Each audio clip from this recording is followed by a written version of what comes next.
Hello everyone, every two and every three. This is me and my brother and of course, my pogi husband. So papunta nga pala tayo sa Shabukan sa Hanaway City. So, nandito na pala tayo. Ayan, hindi na nakapaghintay ang kapatid ko, gutom na daw siya. Kaya naman, kumuha at namakyaw na siya ng beef. Tapos dito sabi ng kasama ko, o bayo, level mo makanin yan. So, mo, shabu. Tapos, lagay may kitiltila mo. Tsaka may kalon, yaman na soy. Tas yakok ba nagadamokin?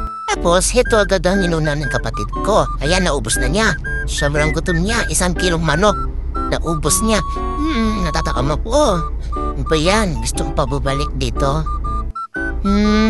Anyway, sobrang musog ako dyan. Hindi na ako makatayo. So, ayan yung kapatid ko. Na-enjoy naman siya dyan.